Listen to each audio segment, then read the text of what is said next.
Well, Malaysia expects the economy to improve this year after missing its target by a whisker in 2023.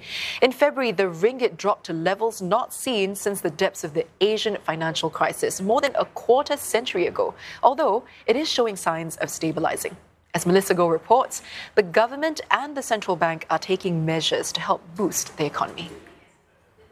Since Prime Minister Anwar Ibrahim took the helm in November 2022, the ringgit has depreciated over 6% against the US dollar. The ringgit hit a 26-year low on February 20th this year, falling to 4.797 against the US dollar. It was the weakest level since the 1998 Asian financial crisis, when it hit 4.885. The government says that's largely externally driven and doesn't reflect economic fundamentals. To help support the local unit, the Finance Ministry has urged government-linked companies to bring back funds from overseas, while the private sector is encouraged to do the same and invest domestically. Kita memperkasakan lagi usaha bersama syarikat-syarikat berkaitan kerajaan, GLIC dan GLC, bagi menggalakkan mereka membawa pulang pendapatan pelaburan asing dan menukar pendapatan tersebut kepada ringgit dengan lebih konsisten. Kerajaan juga mengawal pelaburan luar negara oleh syarikat swasta untuk mengurangkan tekanan kepada ringgit. Ini termasuklah menggalakkan mereka mengutamakan pelaburan domestik serta menangguhkan pelaburan luar negara terbaru. Consumers, meanwhile, have been told to buy Malaysia first.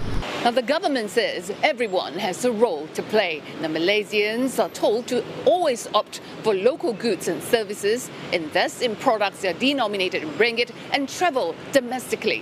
All these, the government said, not only help them to save money, but also will go a long way to help support the ringgit. I think it's necessary because as Malaysians, if we are not doing it, then who else is going to do it? Travelling overseas will be expensive and might as well we travel domestic. It's not fair, I think, to really compare just because it's Malaysia, it's supposed to be cheaper. You know what I mean? Because it also depends on the quality and stuff like that. Food prices have go way up than the last year, the year before. Economists say the problem lies in poor wage growth that has largely remained stagnant in the past decade. To help cope with the rising cost of living, Prime Minister Anwar is preparing to raise salaries of civil servants and urging the private sector to follow suit. The hope that the private sector will follow suit, I don't think so, because you have to make it compulsory, then only the private sector will follow. The planned subsidy cuts later this year, along with new taxes announced, are expected to fuel further inflationary pressures. Still, some economists are positive about Malaysia's growth prospects. We expect regional trade along with Malaysia's trade to improve, and that would help to give an uptick to growth.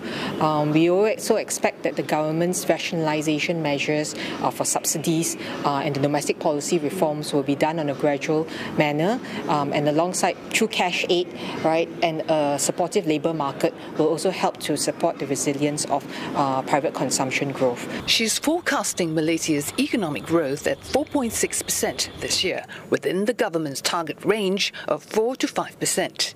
And analysts expect the ringgit to gradually strengthen by year-end, driven by potential interest rate cuts in the US, as well as recovery in Malaysia's exports and China's economic rebound.